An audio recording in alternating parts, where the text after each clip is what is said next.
Да, се враќаме во студиото, како што најавивме, тука е господинот Благој Четанасовски, политички аналитичар. Добро дојдовте во студио 10. Благодарам за поканата. После една, да речеме, не толку интересна политичка сцена со тие вообичаени наши македонски политички нормалности, ајде да речеме,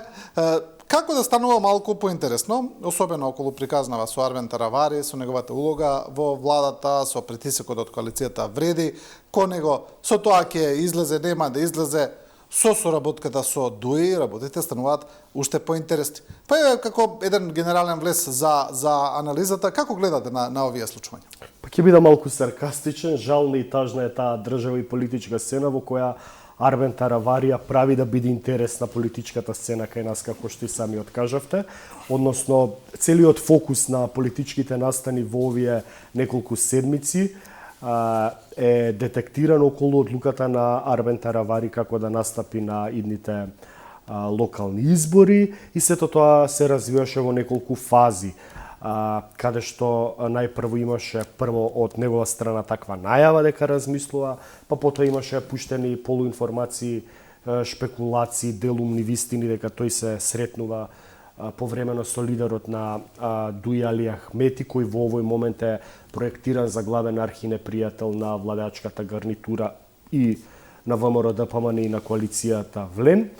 И од тука сите тие настани околу политичката траекторија на Арвен Таравари зазема поинаква динамика. Видовме дека има јавни препукувања или несогласувања останатите лидери на Влен со Арвен Таравари преку медиумите и видовме дека целата ситуација отиде во дефинитивно разидување на Арвен Таравари со неговите доскорешни коалициски партнери од коалицијата Вреди. Во јавноста се кажуваат работи поради неусогласеност за паритетноста на советничките и градоначалничките листи, бидејќи самиот Арвен Таравари смета дека неговата политичка партија најмногу има тежина во легитимитетот и изборниот резултат на Влен на минатогодишните претседателски парламентарни избори и аналогно на тоа смета дека треба да добие најголем дел од колачот при распределба на советнички и градоначалнички листи, но да речам и други политичко-новинарски или аналитичарски кои ни веднаш поитаа да кажуваат дека Арвен Таравари е, не знам ти, уценет од ДУИ со некоја негова куќа во населбата Тафталиџе, се споменуваа некои врски со собственикот на Пуцко Петрол Исмел Јаховски. Сакам да кажем, се е тоа во доменот на шпекулациите и работите што се вели излегува од контрола да веќе Арвен Таравари официјално ја напушти коалицијата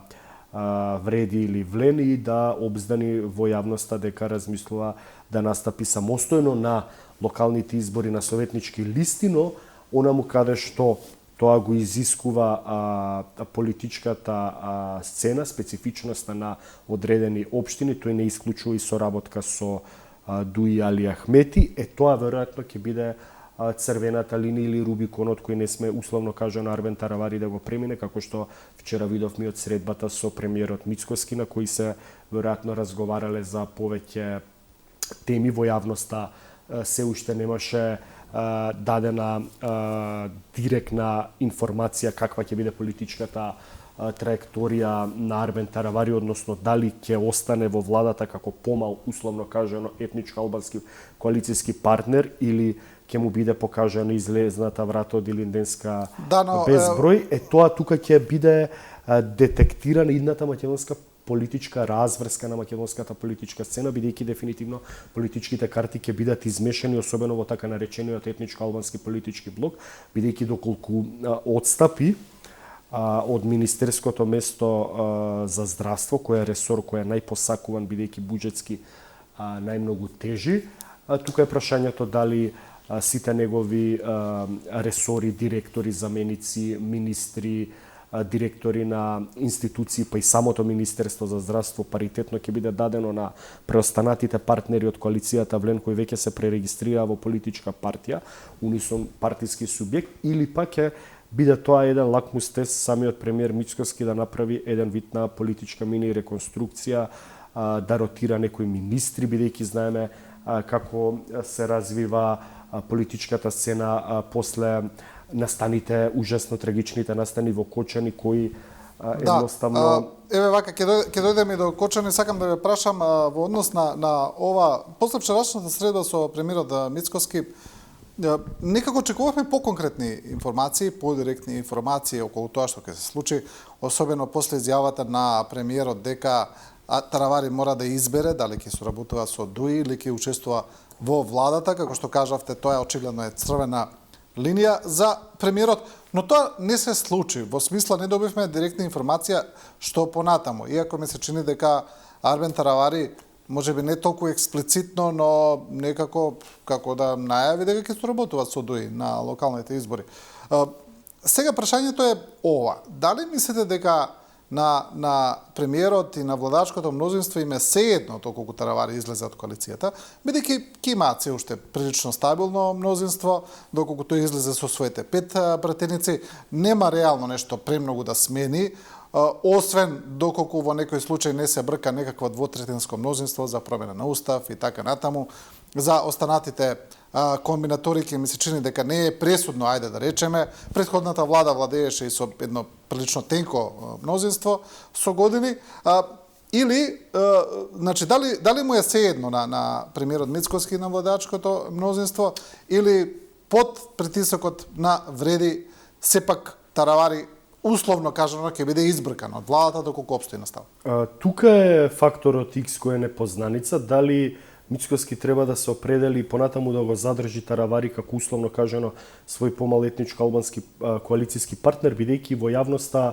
важеше правилото дека Таравари е најблизок соработник на Мицкоски, го вика највамаровскиот етничко албански политичар кај нас, односно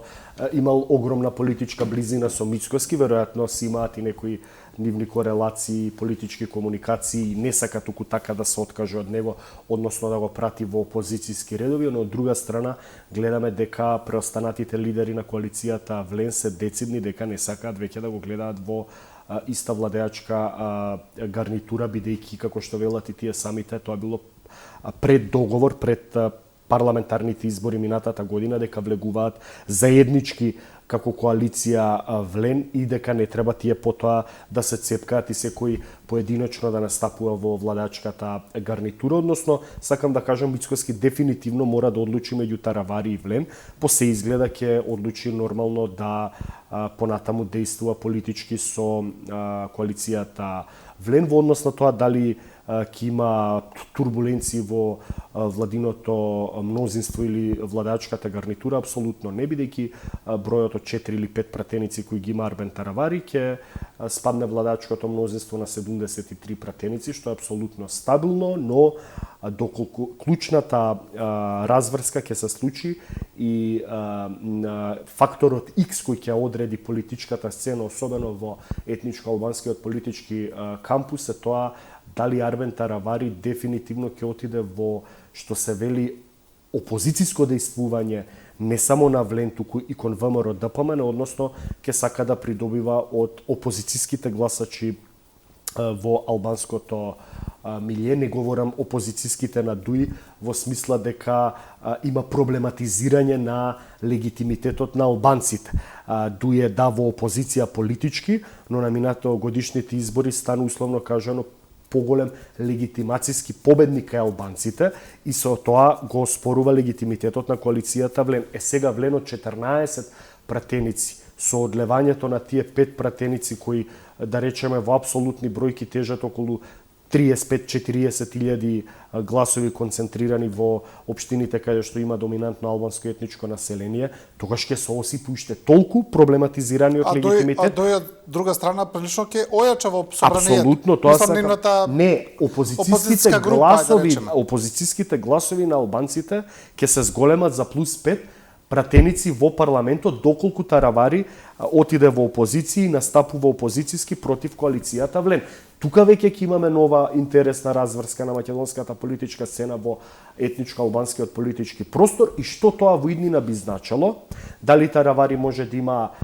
отворена директна соработка со ДУИ, но тука ќе наруши веројатно ДУИ коалицијата со Зијадин Села, да не го заборавиме, бидејќи не го спомнуваат, даде неколку изјави дека воопшто не се гледа за повторно обединување на двете крила на Алијанса Села и Таравари, и дека доколку Таравари би станал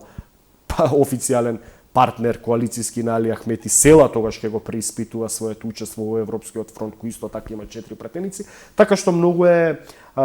замрсена, испреплетена, комплицирана и сложена политичката ситуација во етничко-албанскиот политички кампус и ќе бидат интересни месеците кои ќе следуваат и до локалните избори, ќе ги следиме резултатите на самите локални избори, бидејќи исто така тука ќе има обвинувања кои го има легитимитетот кај албанците, но според мене ова е детерминанта и за наредните парламентарни избори, бидејќи доколку се осипува гласачкото тело на Влен и коалицијата на Влен, ќе видиме колку тоа во иднина ќе се случи со излегувањето на Таравари од коалицијата Влен, но доколку на вистина коалицијата Влен, која сега е без, веројатно условно кажано, најсилниот партиски политички субјект во оваа 4 партитна хетерогена коалиција, бидејќи и анализите, па и анкетите, ако сакате, кажуваат дека од сите 4 политички партии најголема тежина и во членство, и во гласови, и во активисти имала токму Алијанса за албанците на Арвен Таравари. Па ако сакате, ќе споменам и анкетата на МКДМК, која пред неколку денови беше објавена, каде што коалицијата Влен согласно таа анкета тежала 13%, а ДУИ и Европскиот фронт тежал 12%, што јас апсолутно се сомневам дека е така, дека Влен води со 1% поен пред ДУИ, но ја споменувам во однос на тоа разложени внатре во анкетата поединечно сите политички партии од Влен, партијата на Арбен Таравари, Алијанса за албанците, учествува во тие 13% со 5,6%, што значи 40% од вкупниот број на процентуално гласачко тело измерено, има тежина таа политичка партија. Сакам да кажам,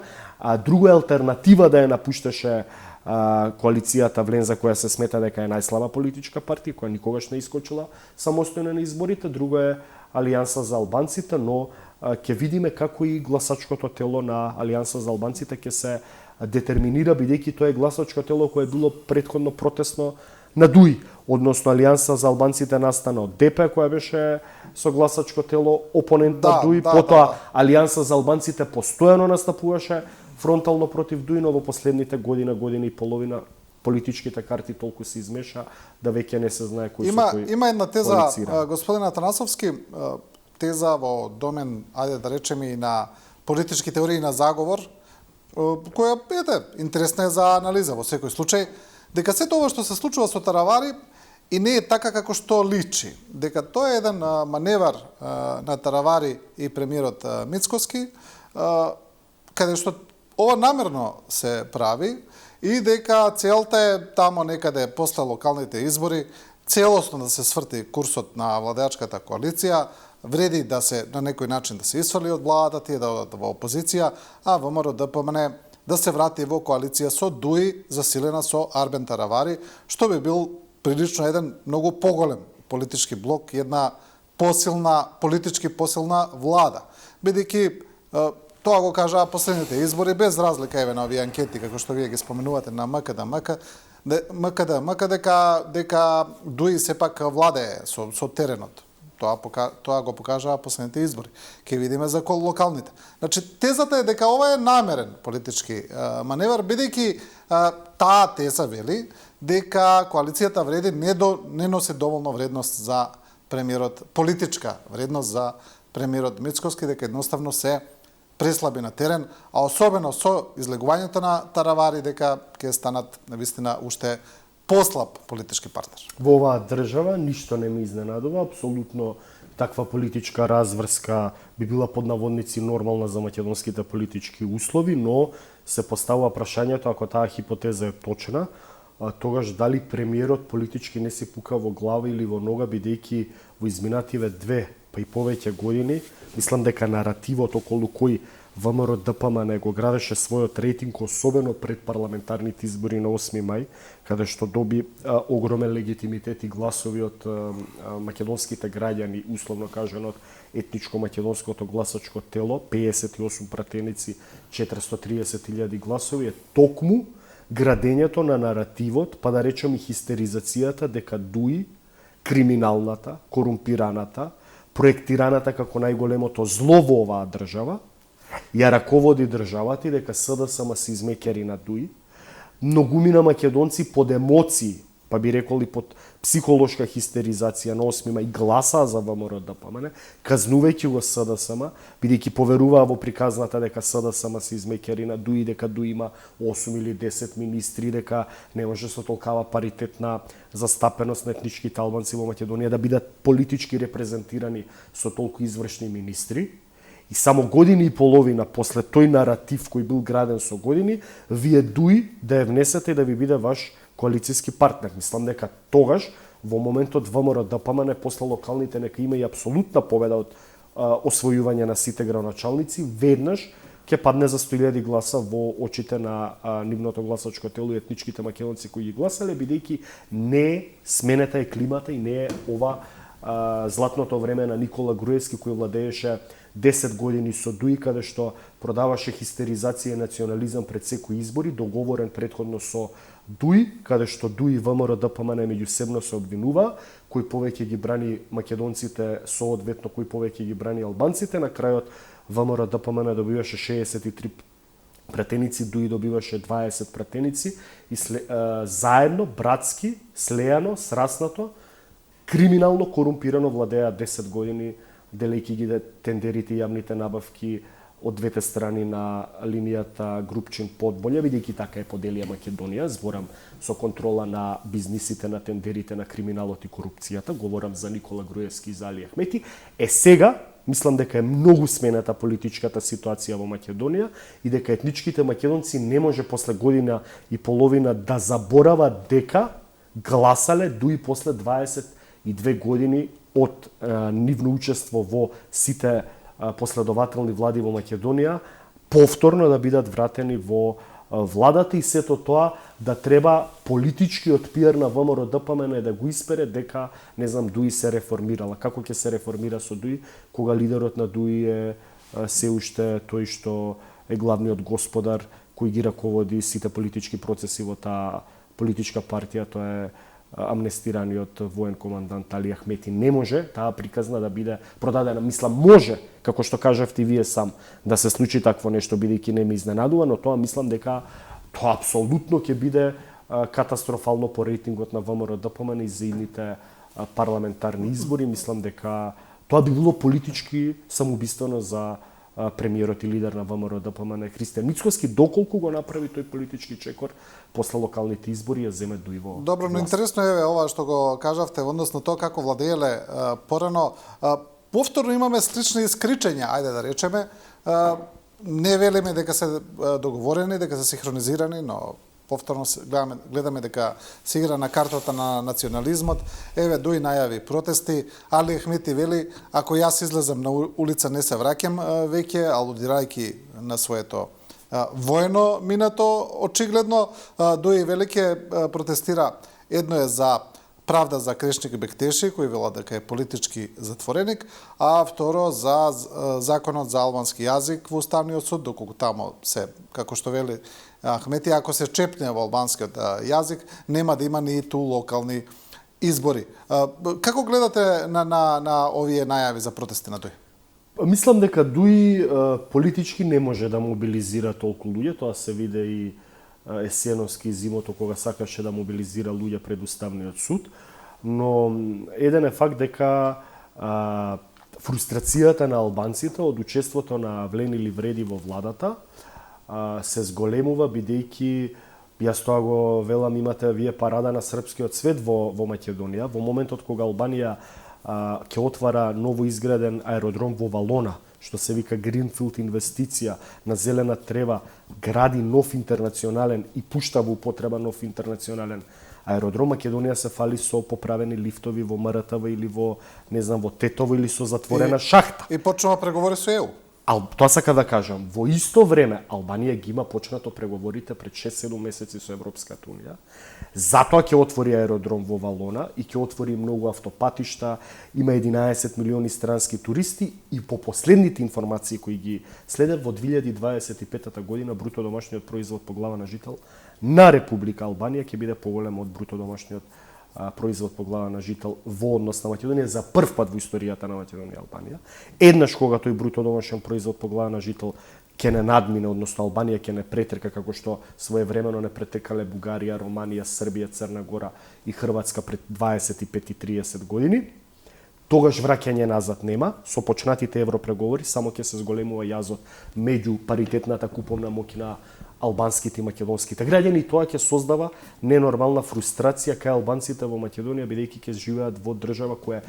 понеперспективна, условно кажано, од Република Албанија, чиј етнос го носат и покрај тоа што не се државјани, односно перспективата на Албанија во Европската унија ќе создава ненормална фрустрација кај етничко албанското население во Македонија со овие блокирани евроинтеграции, а сето тоа ќе се удри врз политичкиот легитимитет, кредибилитет и рейтинг на Влен кој ја прифати улогата да бидат така наречени измеќари и слуги на српскиот свет, како што Дуи постојано тој наратив го користи во јавноста, бидејќи пред 2 години постојано премиерот Мицкоски од позиција на опозиција велеше дека СДСМ се измеќари во владата на Дуи, тоа на вистина го уништи рейтингот на СДСМ и СДСМ заврши со 15 или 18 пратеници со коалицијските помали политички партии, освојќи 150.000 гласа. Сега обратно поставената реторика на Дуи кон Влен дека Влен се измеќари во антиалбанска влада, во влада која Македонија е турка во српскиот свет, тоа не да ја уништи, туку ќе исчезне, испари Влен од политичката сцена, слично нешто како што му се случи на ДП и на Мендух Тачи, кој на парламентарните избори во 2016 година исчезна од политичката сцена. Не говорам на Влен дека тоа ќе му се случи на овие локални избори или на наредните парламентарни избори, но по неколку циклуси доколку продолжи ова политичка пат ситуација за Македонија со блокирани европреговори, а Влен биде легитимен под наводници коалицијски партнер на ВМРО ДПМН со многу помалку освоени етничко-албански политички гласи и на крај албанците или ќе гласаат сите за Дуи или ќе бараат нови политички партии кои ќе се формираат од албански интелектуалци, бидејќи таа приказни тој наратив дека Влен се измеќари на српскиот свет дефинитивно ќе создава невидена фрустрација во ситуација кога Албанија ќе граби напред кон коалицијата вреди веќе, вие велите ќе исчезне, таа веќе не говорам очигледно на долг има рок. сериозен проблем, да, и 9 месеци после формирањето на владата. Со самото излегување на тараварите има сериозен проблем. Преполовена. Тоа е евидентно, да. Во однос на уште еден момент од најавите на Али Ахмети е дека тој ќе ги повика своите приврзаници да ги поддржат семејствата кои протестираат за Кочани. Тој вели вака, ние во секој момент можеме да мобилизираме до 10.000 луѓе, тоа не ни е проблем, ќе излеземе и ќе повикаме да повикаат за поддршка. Очигледно е неговата намера, тој знае дека протестите за Кочани, околу Кочани, поради Кочани се нешто што сега на некој начин е најголема болка, ајде, политичка болка на владата, може да се рече, и доколку тие протести добијат масовност, би имало некаков политичка тежина за владата. За сега тоа не го гледаме дека тие протести протестираат семејствата најмногу за жал на починатите. Мислите ли дека овие протести ќе продолжат, ќе бидат, ајде да речеме, политички проблем за владата на Мицкоски, бидејќи како што гледаме, очигледно беше дека владата направи една организирана кампања за супресирање на овие протести, за на некој начин што помалку да се зборува за нив. И па можам да дадам еден заклучок дека засега им успева, не се чини во тоа. Да, но тоа не значи дека луѓето ќе заборават што се случи на 16.3 во Кочани, дека тоа нема политички да рефлектира врз изборниот резултат на ВМРО ДПМН. Не би било жал на Али Ахмети да треба политички да ги злоупотребува, како да кажам, најужасните трагични судбини на прво на загинатите млади луѓе во така наречената дискотека Плюс во Кочани, па потоа и на семејствата, особено на ожалостените мајки и родители. Од тој аспект јас сум противник секој некој да дава политичка или партиска нота на тие протести кои беа,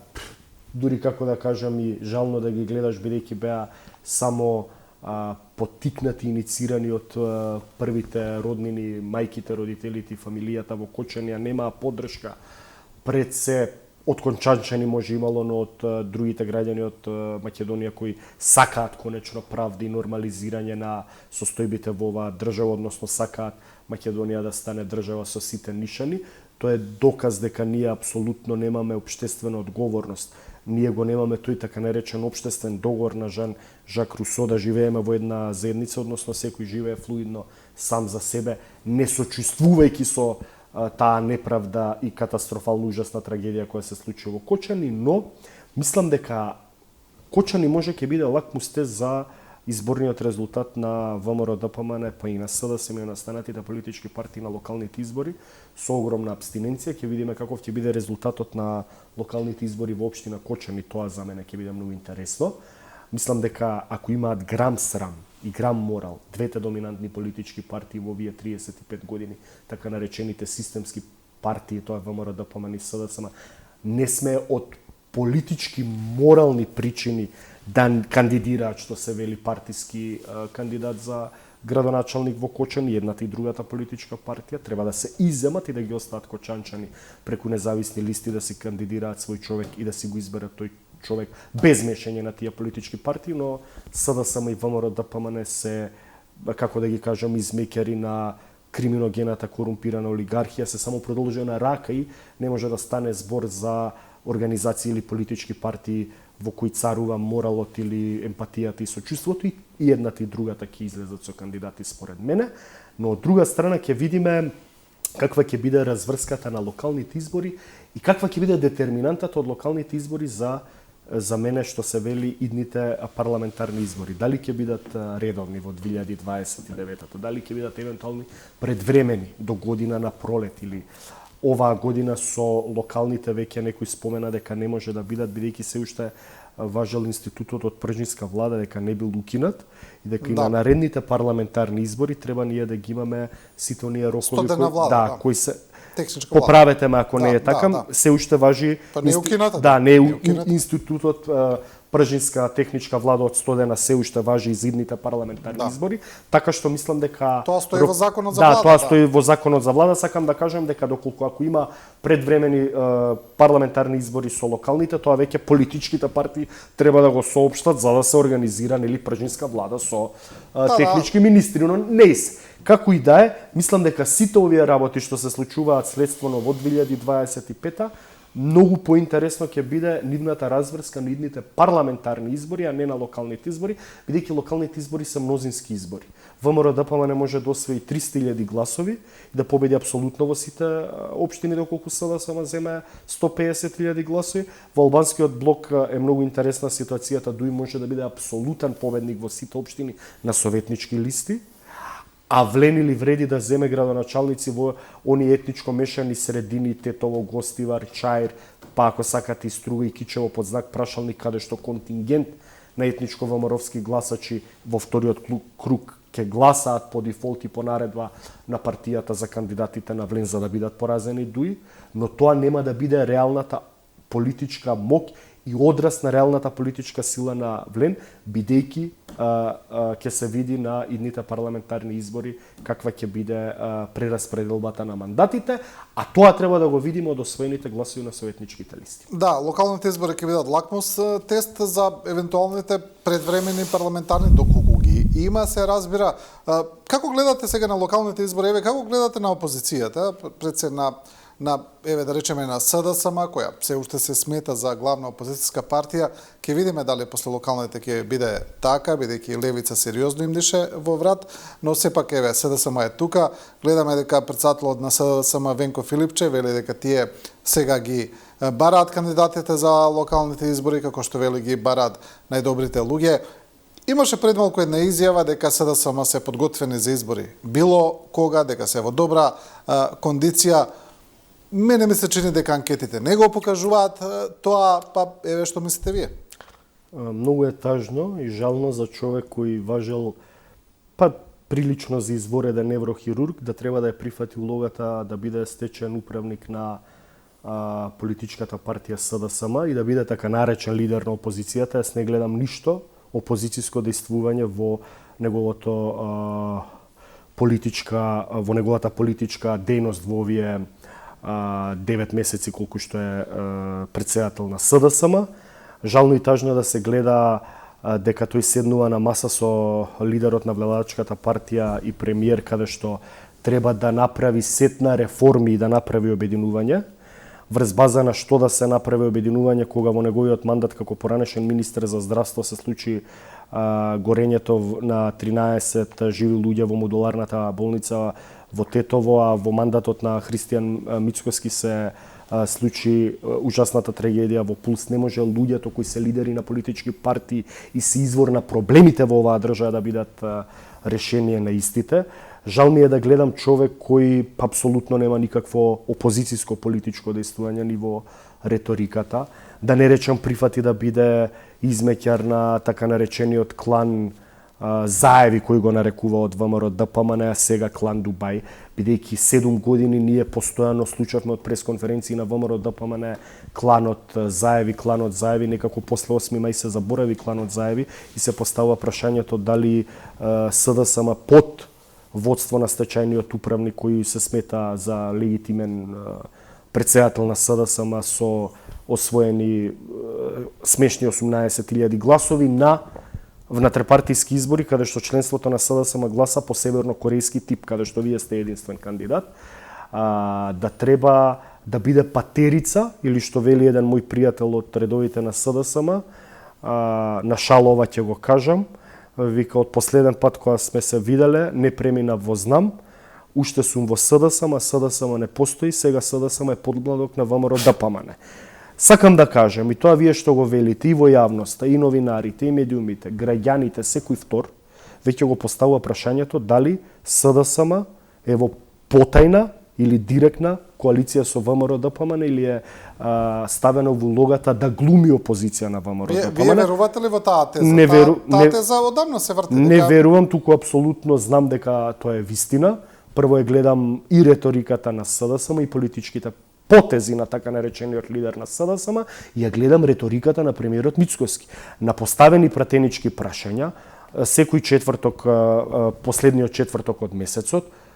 јас гледам политичка битка меѓу лидерот на Левица и пратениците од Левица со лидерот на ВМРО ДПМН и владачкото мнозинство.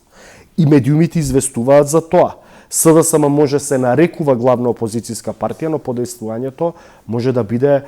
само главна политичка партија која одговара да биде опозицијска партија на ВМРО ДПМН, е проектирана опозиција на ВМРО ДПМН, во моментов е СДСМ. Главната и реална опозицијска партија која се бори против владењето на ВМРО ДПМН, според ова што го гледам на терен, е политичката партија Левици, покрај тоа што јас во моите настапи многу пати сум велел дека се противам на политиката на Левица во однос на надворешно политичката траекторија. Вака да ја кажам контратезата, за да дебатираме. Ставот на СДСМ ми се чини дека во однос на ова што го зборувате, дека тие сакаат да бидат конструктивна опозиција, дека не сакаат да бидат како ВМРО ДПМН, кој го помина опозицијското делување во константни блокади, во недавање решенија. Тие велат сакаат да даваат решенија, сакаат да бидат конструктивна опозиција. Тоа е отприлика нивниот став. Тоа е став на политички очајници кои се веќе удавени од проста причина што некој постојано вас од позиција на власт да ве навредува дека сте политички криминалци, дека го штитите криминалот на ДУИ и на, не знам, Заеви или вашите криминали во вашето 7-годишно владење, а вие на тоа да враќате дека сте конструктивна опозиција. Јас во тие бајки, басни и приказни не верувам, апсолутно верувам дека тие се ставени во политичкиот џеп на ВМРО ДПМН, односно дека СДСМ, за жал, морам ова да го кажам, заврши како приватна фирма Дуел, една од многуте и мноштвото приватни фирми на така наречениот клан Дубај, како што е Еленица приватна нивна фирма, така и СДСМ веќе е приватизирана. Јас многу пати тоа го велев, доколку СДСМ продолжи по овој пат кој сам си го траектира и доколку овој така наречен лидер на СДСМ ја прифати улогата, тој не е ни СДСМовец која ќе видите нема членска книжка од СДСМ пред 2017, да игра улогата, да биде стечаен управник на ова што се вика СДСМ, СДСМ ќе заврши како БСП во Бугарија. Во 90-тите години БСП беше најмокни владеачка партија во Бугарија, сега БСП е помал коалицијски партнер на ГЕРБ, а ГЕРБ беше главен опонент на БСП. Така, дури колку и неверојатно и неверно да изгледа во овој даден политички момент, може би за 5-10 години СДСМ со 5-10 пратеници ќе биде помал коалицијски партнер на ВМРО ДПМ и некои остатоци од Влен, а главни опозицијски партии во оваа држава ќе бидат ДУИ, Левица и некоја нова формирана политичка партија. Или на Левица, може да биде Левица може партнер на Левица. Не, на Левица не може, пошто Левица веројатно нема да коалицира никогаш со СДСМ, но Левица веројатно ќе го направи па тоа што го велеше сценариото на Пасок и на Сириза, дека Левица ќе ја надмине во гласови СДСМ, а еднаш доколку ја помине во очите психолошки на македонското гласачко тело Левица на наредните локални или идни парламентарни избори, да има глас повеќе од СДСМ, јас мислам дека тоа е пат во неповрат за СДСМ и веќе дека Левица... Тие веќе се сметаат за опозиција? Не веќе, туку ќе бидат и реална и со гласачко тело опозиција, но мислам дека психолошкиот удар кој би го задал Левица на тој начин ќе биде пат во неповрат за СДСМ, односно СДСМ веќе и понатаму се повеќе ќе тоне, а антипод на тоа Јана Лок Левица се повеќе ќе го заземе. Ајде уште едно прашање за СДСМ пред да преминеме на Левица. Постои ли, мислите ли, постои ли отпор во самата СДСМ кон владењето на Венко Филипче? Тој беше единствен кандидат за председател на партијата. Предходно имаше други против кандидати. Овој пат немаше. Мислите ли дека постои некаков отпор или негодување, во најмала рака на ова што се случува? Тоа е поконкретниот и точен термин според мене негодување, но тоа за сега е невидливо во јавности, не е организирано. Колку што сум информиран, цели структури на СДСМ кои биле активни, вклучени во таа политичка партија до изборите на 8 мај, односно до изборот на Венко Филипче, се веќе дали по своја волја или по наложба на некои повисоки мокни инстанции кои го водат СДСМ, тоа е браќата од Струмица, биле тргнати скрос на страна за СДСМ вака да заврши како што заврши, што велам, дуел приватна фирма. Тоа дали ќе се организира после локалните избори, бидејќи многумина со кои разговарам. Јас не знам дали така наречениот лидер на СДСМ е свесен дека во кулоарите граѓаните веќе велат дека СДСМ ќе освои 0 градоначалници на локалните избори. Секаква била СДСМ и во 2013, во 2009 не завршила со 0 градоначалници, освоила некои, да речеме, така наречени бастиони како Куманово, Центар, Струмица, Охрид и Карпош во 2009 година, односно имало опозицијски јадра. Сега ако СДСМ освои 0 градоначалници, јас не знам тој човек после локалните избори со кои, како да кажам, политички умби продолжил да биде така наречен лидер на таа политичка партија. Прашањето е после такви катастрофални, уште покатастрофални резултати за СДСМ од изборите на 8 мај, евентуални такви катастрофални со 0 освоени градоначалници на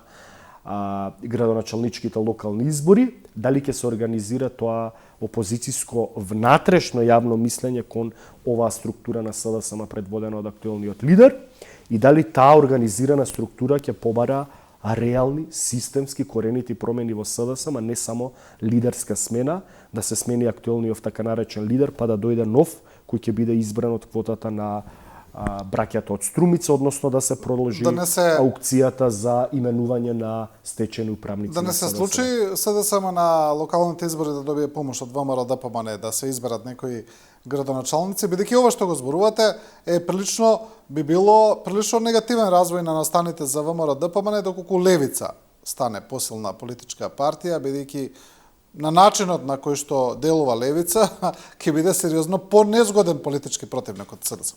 Има и такви размислувања и нагласувања во таа насока, но мислам дека разликата дадена во СДСМ, дадената разлика во овој даден политички момент меѓу ВМРО ДПМН и СДСМ е толку огромна да вие треба да направите совршен инженеринг,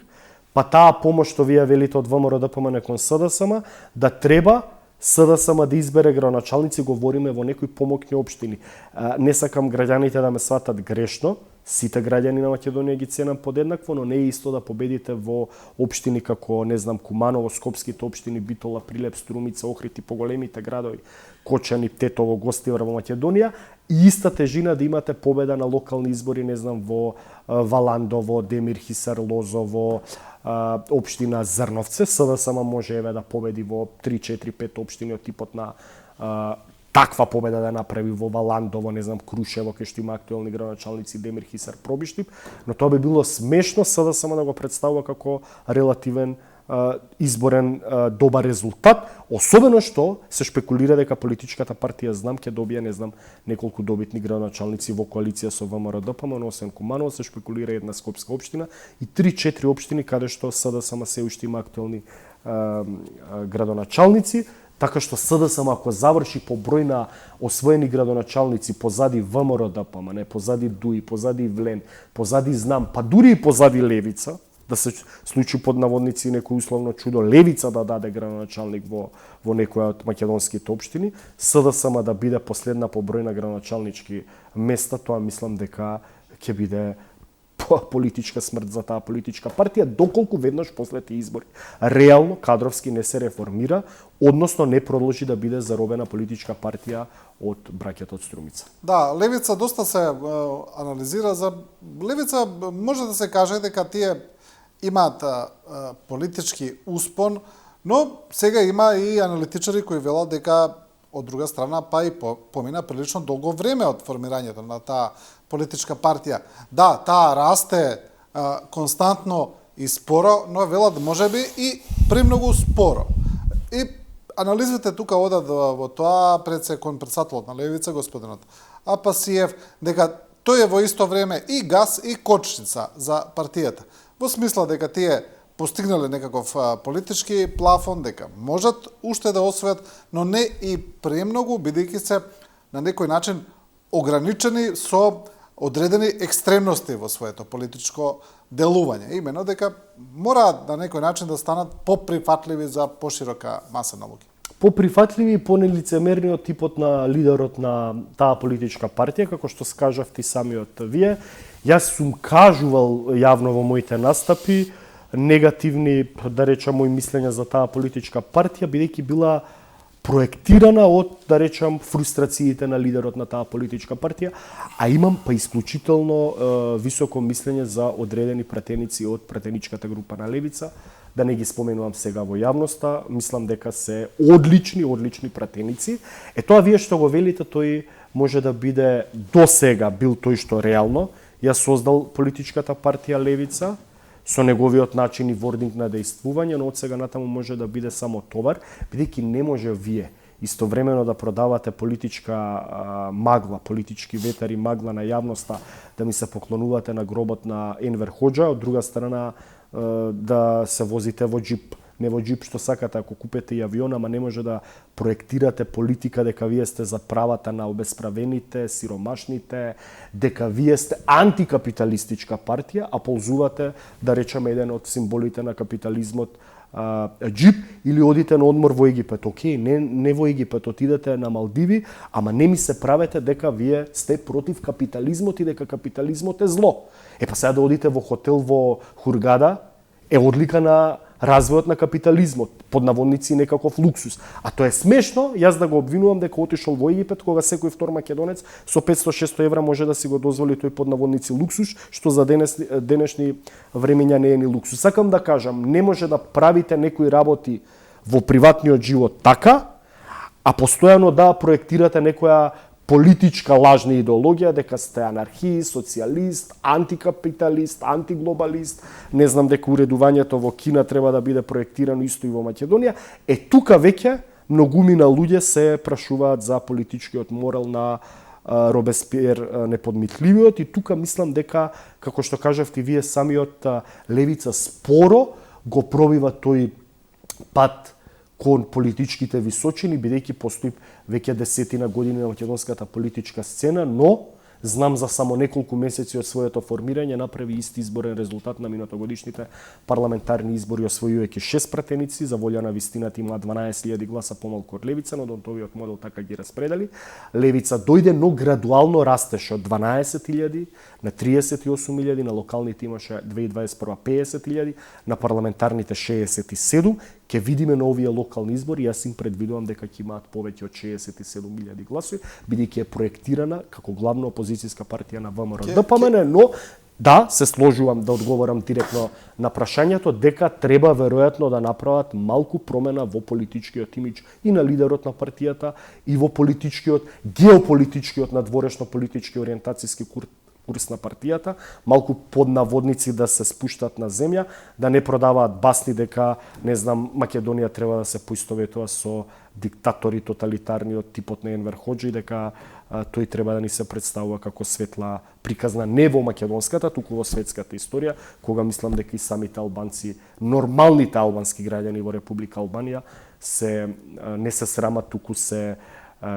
грозат и се дистанцираат од тоталитарното минато на комунистичка Албанија, која била најзатворена и најсиромашна држава буквално во целиот свет заедно со Северна Кореја. Да, во однос на тоа Левица има два, да речеме, проблеми во однос на еве кога зборуваме за локалните избори. Еден е дека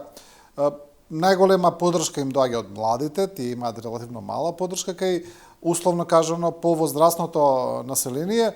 и втора работа што гласовите им се прилично концентрирани во урбани градски средини. Тие немаат добра дисперзираност на гласачкото тело. Па така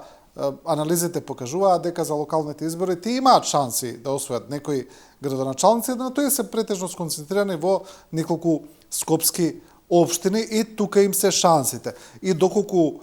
не ги реализираат тие шанси, тогаш нема да освојат едноставно градоначалници. Ке имаат гласови, но само со советници, без градоначалници. Тој им е хендикепот, но тој хендикеп повторно е поврзан со ова што го зборувавме, со начинот на делување и со допирањето на останатите категории на гласачи. Така е, бидејќи досега Левица била представена само како советнички парламентарна политичка партија. Тоа се индивидуалци функционери кои пред се нивна работа е да говорат вербално и реторички, да бранат предлог точки во советите или предлог закони да поднесуваат и да елаборираат во собранието, но доколку би освоиле градоначалници, еве јас посакувам искрено да освојат градоначалници Левица, тогаш ќе се види реално и моќта на партискиот кадар на Левица, бидејќи вие да водите една општина, особено урбана општина, бидејќи рековте и точно е тоа што го кажавте дека најсилни се во скопските општини или поголемите општини во Македонија, тогаш првпат ќе се соочиме да видиме на локално микрониво дали Левица има капацитет за менаџмент и раководење на една општина и како ќе ја раководи, дали на вистина ќе направи прогрес во таа општина или со раководењето ќе направи хаос, да би биле ние, што се вели, подготвени како еден лакмус тест да видиме дали треба на Левица да ја даме довербата во идните 10, 15, 20, 30 години ако треба да биде, како што Сириза дојде на власт во Грција, да видиме колку и се невозможно и помалку цинично смешно да звучи, да видиме Левица да ја освои власта во Македонија и конечно да видиме како би управувала со државата, но факт е дека тој пробив на Левица оди споро, но